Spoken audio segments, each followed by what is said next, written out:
Hello, viewers from far and near, from different parts of the Philippines and outside our country.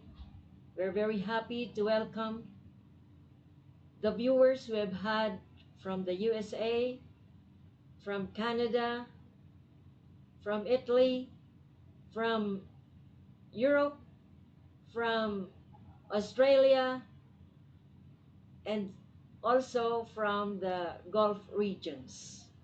We're very happy that they have been very consistent following us in all our videos. We are inspired to think of many other interesting topics which will be useful for all of you. We hope you will continue suggesting, giving us your comments, and offering other subjects which we might treat in subsequent sessions. Others have requested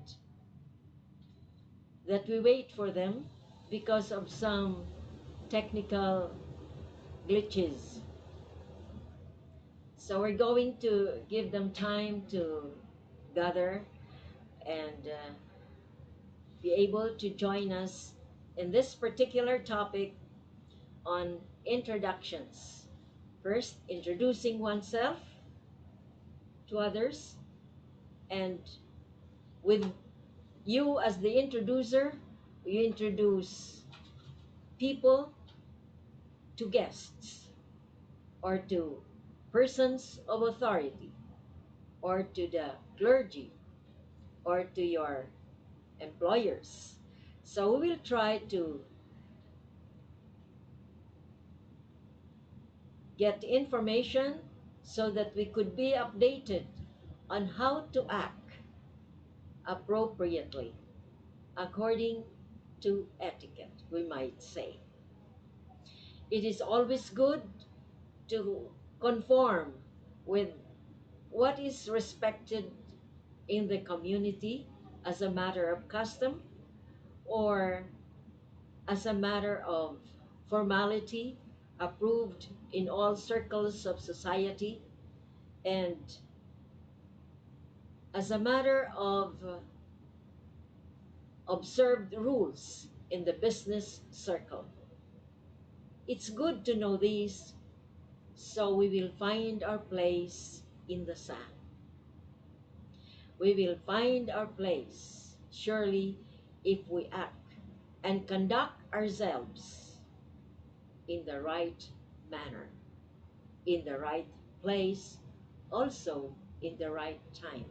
That's why we may consider um, our conduct, our behavior, depending upon the place, the occasion, the persons we deal with. It is often our problem how to make ourselves known to people. So, how do we introduce ourselves to others? Whether it is in a formal or informal occasion, whether it is uh, in hotel, in forums, in conferences, there is a time when you as a participant will be asked to introduce yourself. So how do you start introducing yourself?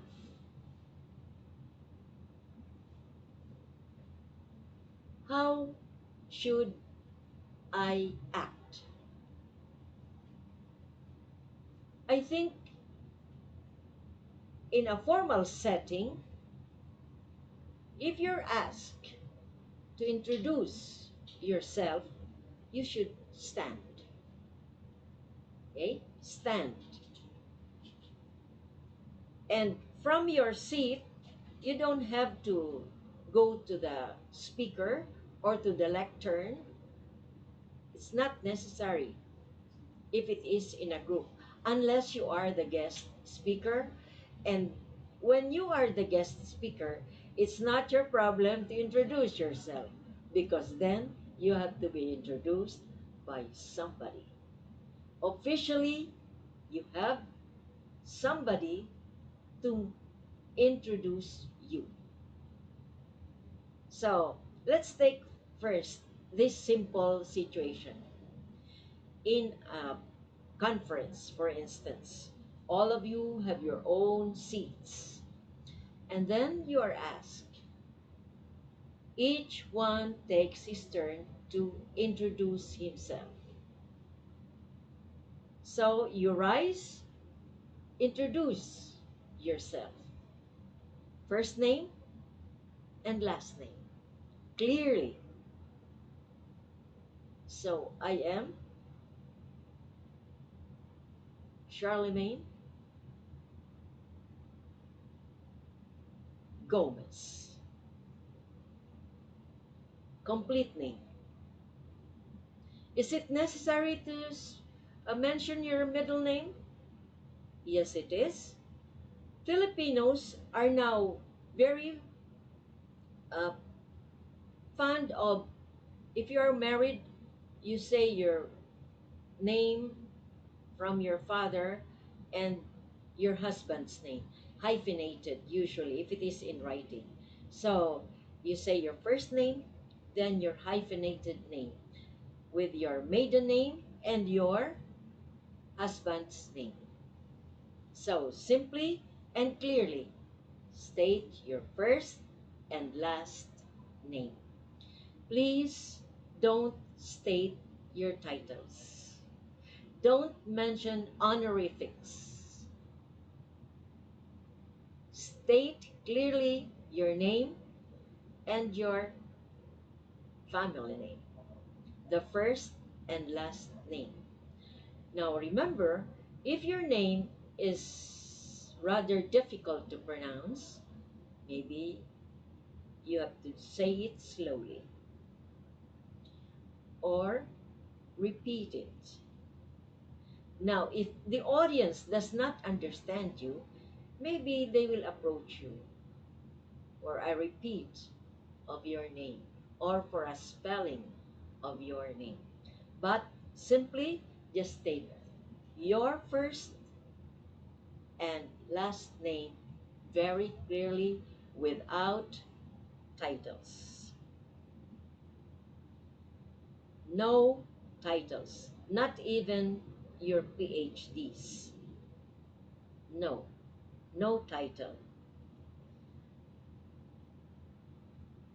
So, if it is a special convention where the community has to know your position, maybe you should state one line about your position. President, what organization is that? Farmers Association of the Philippines. Okay, President, Farmers Association of the Philippines. Unless the one requiring you the introduction asks for specific titles or specific details, which then you can mention. Otherwise, introduction of oneself is simple. No titles, no other accomplishments, no other uh, awards or what. None. Simply that. And then slightly bow and take your seat. Other information which they wish from you may be gathered through an interview, or uh, they issue an information sheet for which you can be asked in detail. Okay? Now, let's proceed therefore, unless there are questions. So, you may use addendums to your name if these are so required or if these are requested. a line or two about your residence or what. Again, this may be mentioned only when previously requested. All other informations may be solicited in many other ways, through interview, through accomplishment of an information sheet. You fill out a sheet which they issue to you, or documents which they may require of you. But as of the moment, simply introduce yourself. Sometimes introductions come after a conference is completed. And then, in addition, the coordinator requests that you give a short comment about the conference just completed. Then you can say your comment. I'd like that you present your comment in an organized manner. First, the first sentence should start or should state your position.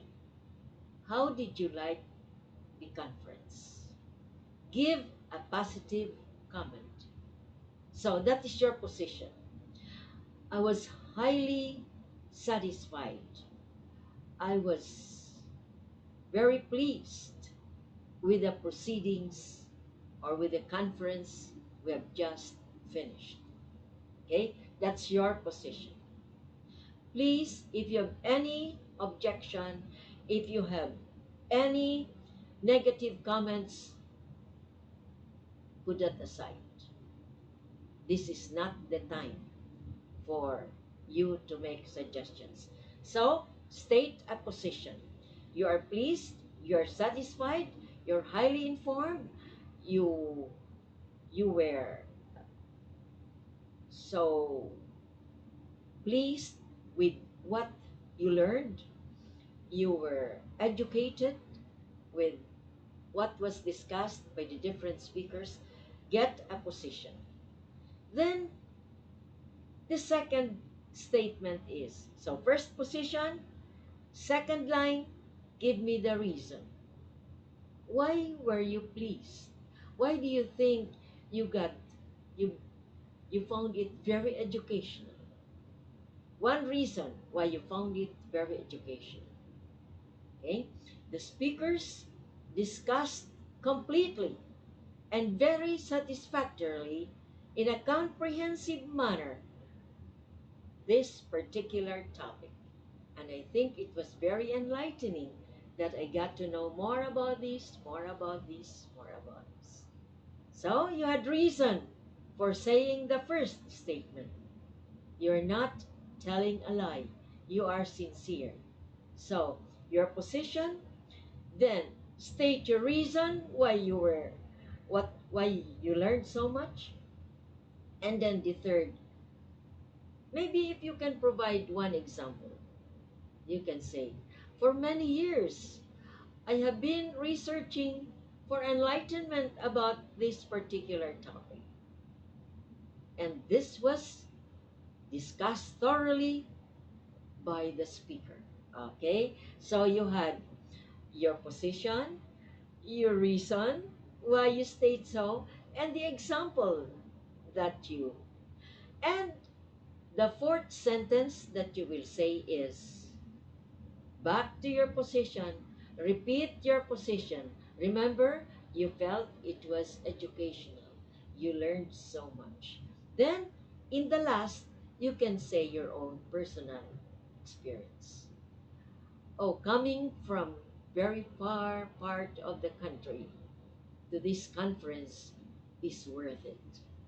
I don't think I wasted any minute attending this 24-hour conference.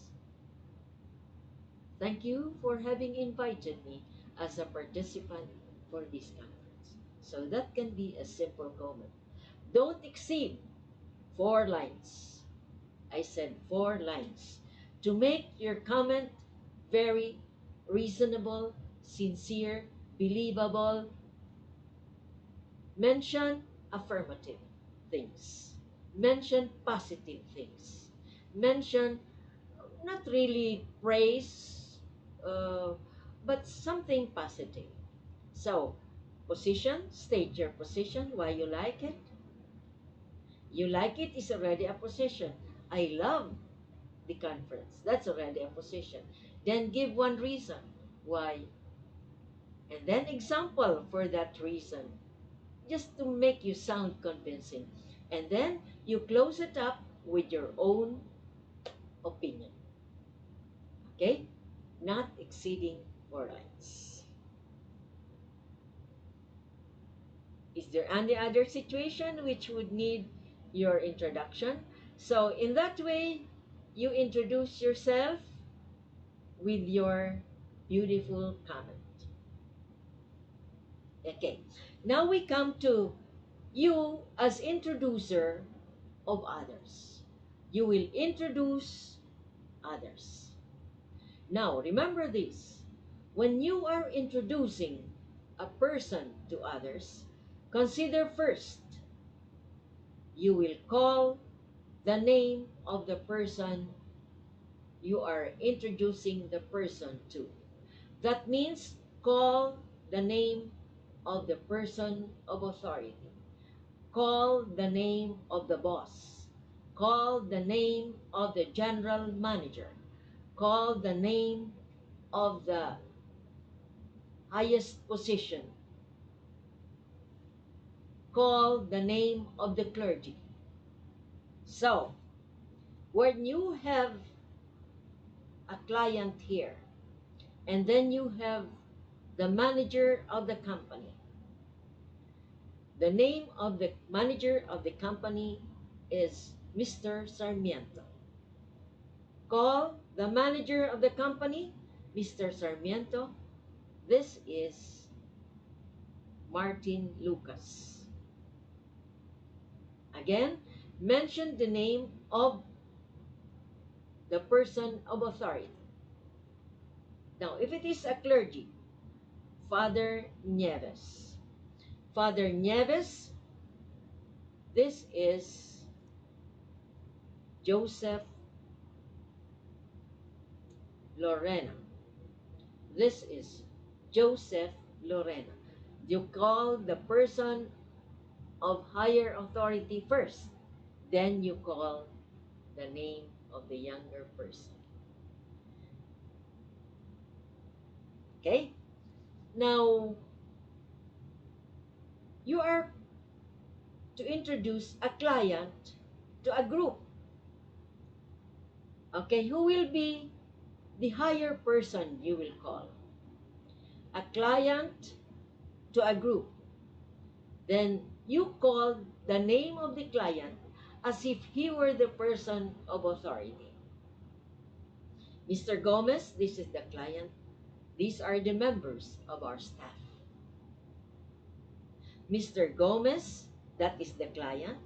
These are the members of our staff. Now, another instance, you will be introducing the group to a colleague who has come. Okay, colleague is you are of the same group, almost of the same level. So, what do? Treat them almost equally. You say, ladies and gentlemen, or if these are all men, gentlemen, meet our new colleague, Mr. Gomez. Ladies and gentlemen, meet our new colleague, Mr. Gomez. Okay, so you have introduced a subordinate to a higher authority, then a person to the priest, then a client to a group of staff, then the colleagues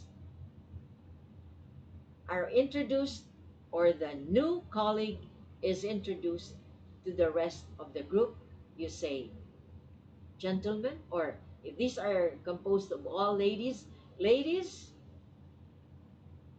meet our new member, our colleague, Linda Bays. Okay? So, any other to introduce?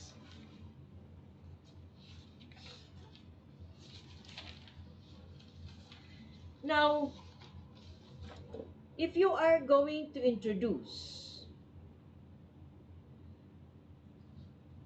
um, to introduce somebody to a secretary, to an ambassador, to a governor, remember these persons, even if they are suppose they are ex-senator, ex-congressman, ex-ambassador, they retain their title even if they have gone out of office.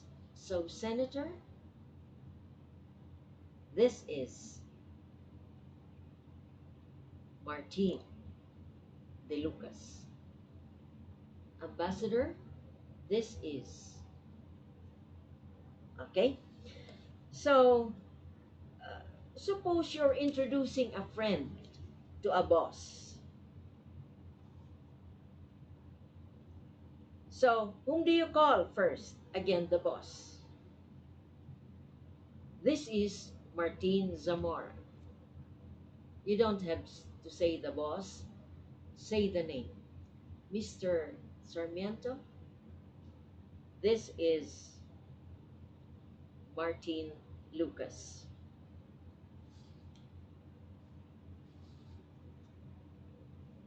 Sometimes, when you bring a subordinate to a congressman, a secretary, a governor, sometimes it needs a little detail about the person you're introducing. Remember, you brought there a person for a purpose. Sometimes for a job, sometimes to replace an employee, sometimes as consultant. So it's good if you say a little something which will be relevant to the purpose. Okay, so maybe you can say, uh, Governor, this is Martin Lucas, one of the experts in agriculture. Okay, or what does he do? So what is he and what does he do, which will be relevant to the purpose of your visit. Again, give a statement or two about what he does, what he is, what he's doing. If this is not enough, then the governor will follow it up. Okay? So just a glimpse of why he is there. Yes, you should also, there might be visitors who have their own professions. When you're dealing with both professionals, an attorney and a doctor. Now it depends. The person you mention first is the one of greater importance. In this case, they might be of equal importance, but because the introduction happens to be in the office of the lawyer, okay? So in that case, the doctor has something to do with the lawyer. So you place the lawyer in a higher position by calling him attorney. This is doctor, and he wants to discuss with you a personal case. So when it is a personal case, even if you were the one who brought this person who you referred this person to the lawyer, then you should step back. Okay? If it is a personal case, you should know privacy. So it's high time for you to step out of the room. So professions should be dealt with in a very sincere, respectable manner.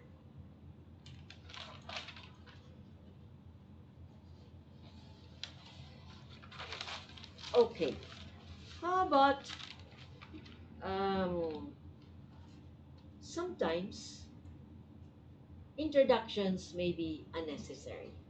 Suppose all of you just came from a small group. All of you, members of this small group, are coming out of the place where you had your discussion. You had a soiree, sort of. And you're going out of that place. And then you meet somebody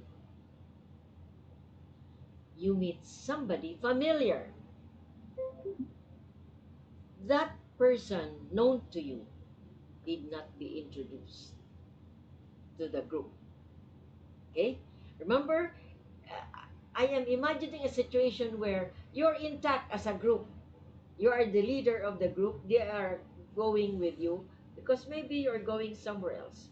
And you meet a new person, an acquaintance, or a friend. You don't have to meet, you don't have to introduce that person to the group. Proceed. Okay? Now again, there is a passerby. This time is an important person. Count that as a personal matter between you and that person you know. Don't introduce him to the group. So let it pass. Now, suppose, again, along the way, you were walking towards the real place you were going to. Then you meet a person who is relevant to the purpose of your group. How do you introduce again? How do you make the introduction? Well, if she happens to be a lady, she is the assistant manager of the company. Your group are members of the staff of the company. But this one is from a main office. So, vice president of the big office you all belong to. She is a lady. How do you introduce the lady to the gentlemen and ladies you are with? Again, the rule is mention the name of the important person first. So, Madame Louis, please meet the staff members of our branch offices. Mention the lady first. Okay? Now, what's the reaction of the lady? You, as the manager or the head of the group, need not present a chance where any of the staff members will shake hands. Again, your vice president, lady vice president, you have introduced to the group. The rule is wait for the lady of importance to extend her hands. Even if you're too eager to shake hands with her, wait for her to extend her hand. You know, Even here in the Philippines, in our group, it's the priority of the ladies to extend her hand first. If she refuses not to extend her hand, she might have a reason. But usually, if you're a sincere person, you are warm, you want to be likable to others, please extend your hand. But in no way should the gentleman extend his hand first, unless the gentleman is of a higher position than the lady. Okay? So, gentlemen, wait for the lady to extend her hand. And maybe she's just a genial person, very approachable. She has a very amiable personality. So she extends her hands very spontaneously, without, hesitance, without reluctance. So she extends her hands. How do you accept an extended hand? Okay?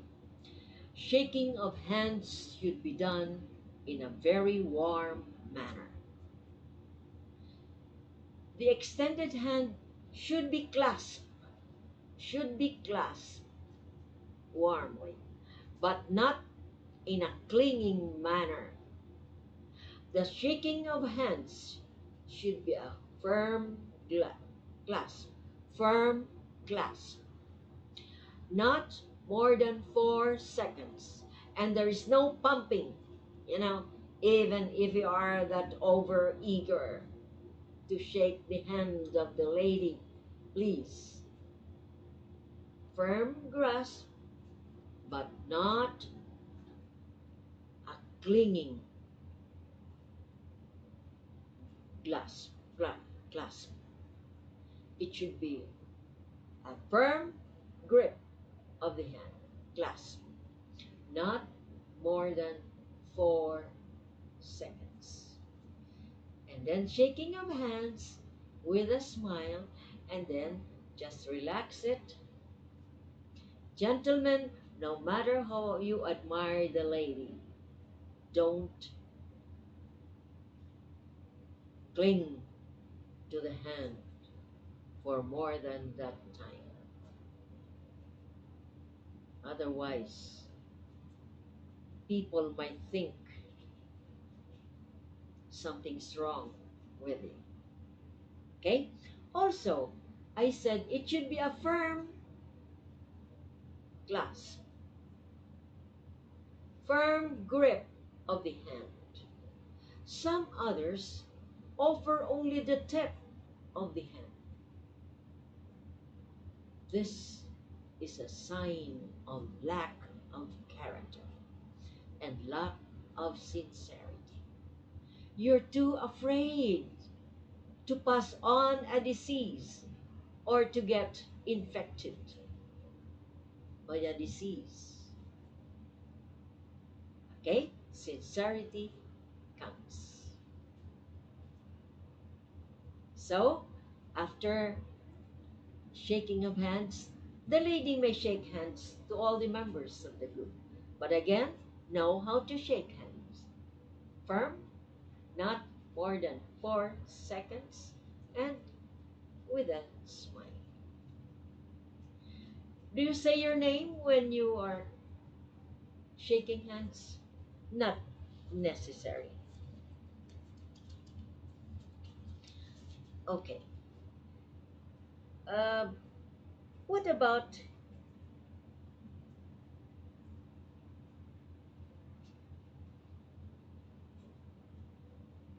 some comments when you shake hands? There are some people, some gentlemen, who are fond of flattery words, sweet words like charm. I'm so delighted to really meet you today. No, these are insincerities. They have no place in a respectable society. Okay? Now, should the person introduce you, suppose you're the lady, should the person introduce you to the group and did not pronounce your name clearly, what do you do as the one introduced? Well, if you consider it very important that they get the name, your name, clearly, um, especially if it is your last name or whichever, first and last, immediately correct it without saying, "Excuse me, I am Merly Monroe." Maybe some other name, first name was mentioned. So clarify it. Correct. When you do it spontaneously, then the person introducing, the introducer, will not feel offended. Okay? It's enough that you do it fast and you do it without malice.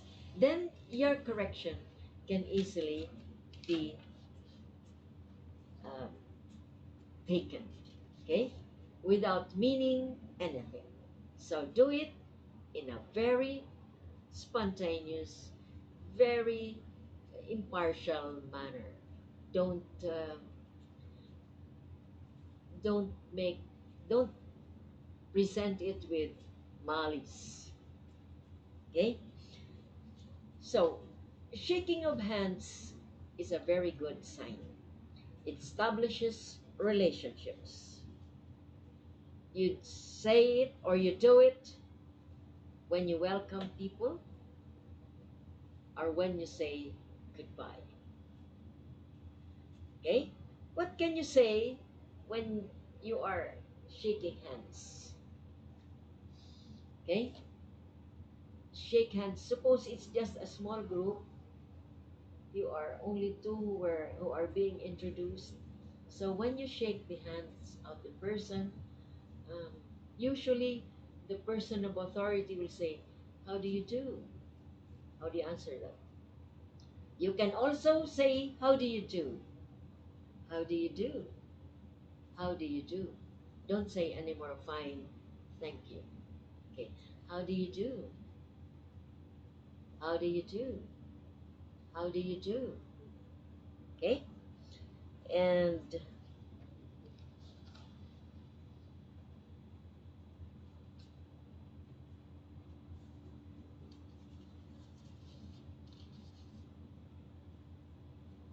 it's also part of courtesy when meeting people that you give calling card. Okay, that is if you have calling card. What does your calling card contain? I have seen diplomats and their calling card is so simple. Just the first name and the last, and then the title or their position or the country they represent. Only that. Okay? Businessmen have their own calling cards. As a general rule, I mean, there's no hard and fast rule about calling card, but don't make it very decorative. It's not even uh, called called for that it has to be scented. No, be very simple. If it is a businessman's card, put there your name, your title, and the institution, the business you represent, and you can put some services that you offer. But there is always time to give calling card. There is always time. Sometimes it's even the person of authority who will request, "Have you any calling card?" just in case we need your help. Okay, then you give it. By the way, how do you give your card? Okay, so the simple calling card, you give it by, okay, extending your card, holding it with your two hands. Okay, give it to the person you would want to give. Okay, with the thumb and the forefinger. Okay, and the person receiving it should receive it also with the hands, the two hands, with a slight bow.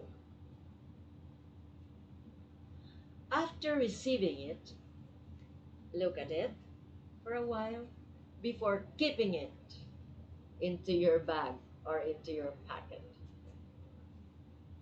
Compliment the person who gave the card by, reading it fast, or just so that you don't get it and direct to your pocket. No, the person might be slighted. He would think that you're taking it for granted. So, pass on, give your calling card individually with the two hands, the thumb, and the forefinger, and the recipient should also receive it with the thumb and the forefinger with a slight bow and a smile. Now, some businessmen like the Chinese and the Japanese are very fond of a very courteous gesture. They bow. Whether they are giving or they are receiving, they bow. And then look at it and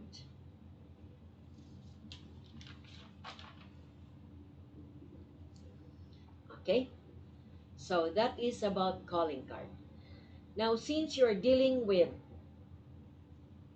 important people, sometimes you will be invited to a business conference. When you get an invitation for a business meeting,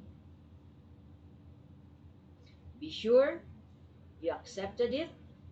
You should attend it.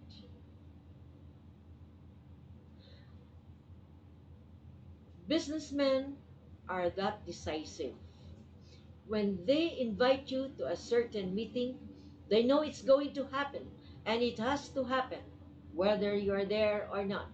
Therefore, please be conscious of your attendance.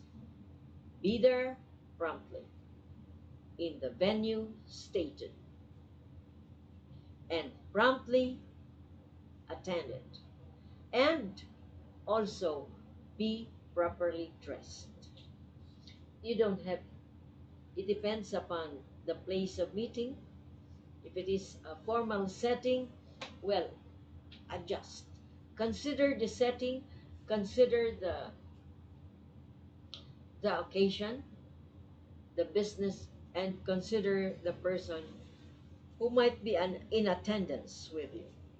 So dress up, business attire,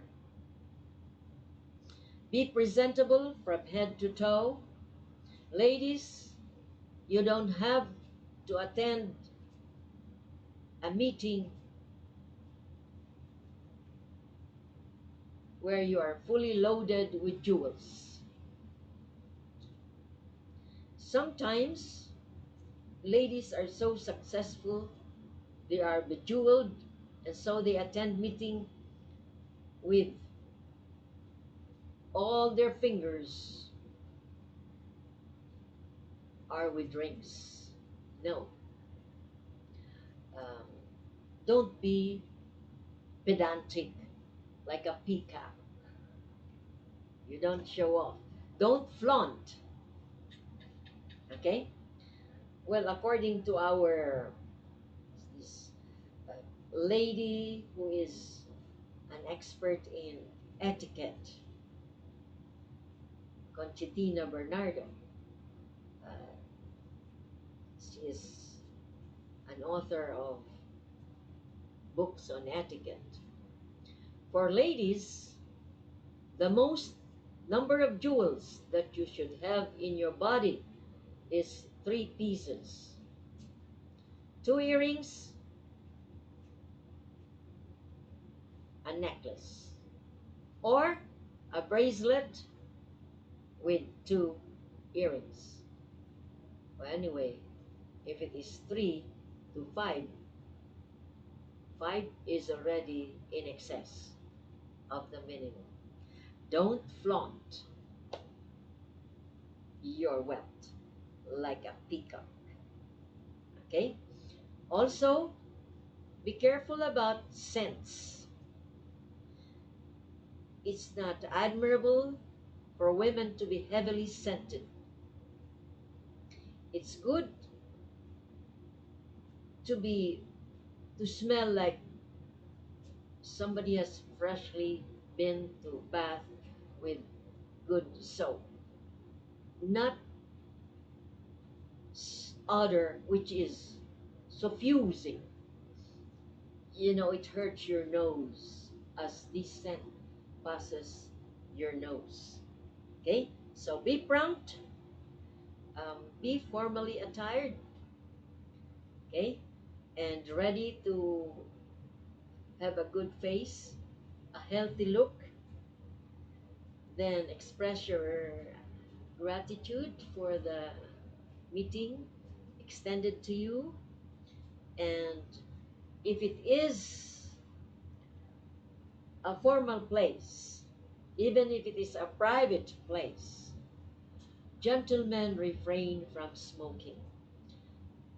Wait not to be told to go to the next room, which is a smoking room.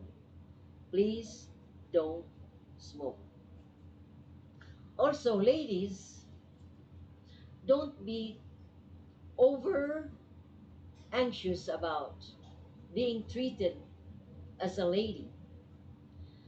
In a meeting, uh, as in other occasions where when you enter a car, you will be escorted, somebody opens the door. Don't, in a meeting, don't expect that doors be opened like uh, when you have your driver opening the car to you, or your husband opening the door of the car to you. In a formal meeting, you do away with all these. You are treated formally, each is of equal importance. Um, Also, there might be secretaries in attendance. If this is a gathering of all bosses from the different branches, and if secretaries are allowed to join this meeting, secretaries wait for you to be seated. Usually, there is an usher who will give you the right seat. Also, after the meeting, secretaries, please conduct yourself in the right manner. There should be no invitations from secretaries to any of these managers. Persons of authority, general managers are not from other companies, may not receive invitations from subordinates. So, secretaries, please keep to your place. Sometimes you put the managers in a compromising situation. Be sure you do not do that. Then, if there are if there is cocktails to follow, if there is cocktails or serving of liquor, This should be served after the meeting. Somebody here is asking, how do you react to the statement, um, treat my secretary as if you treat, if you insult my secretary, you insult me. How do you treat this comment? If you insult my secretary, you insult me. Well, it's really natural that your regard for the office should be carried on by the representative of that office, the secretary. So if you have respect for that office, the secretary should be treated well as you treat that office. You have no right as an outsider to look down or treat the secretary in a humble manner. Okay? So if you insult your secretary, my secretary, you insult me. That should prevail. Respect that. So respect that. Also, secretaries, respect your office. Your conduct should be a highly reputable conduct. You should hold your office with integrity and respect. Don't compromise your boss. I hope you learned something from this video. If you have comments, we can follow this up, or I can discuss this in other venues of our uh, show. Thank you for your participation. Thank you for your interest. It's very enlightening to be joined by people who are anxious to learn. I hope we did contribute a bit to your knowledge, and thank you for watching. Please like, subscribe, and share our channel. Bye.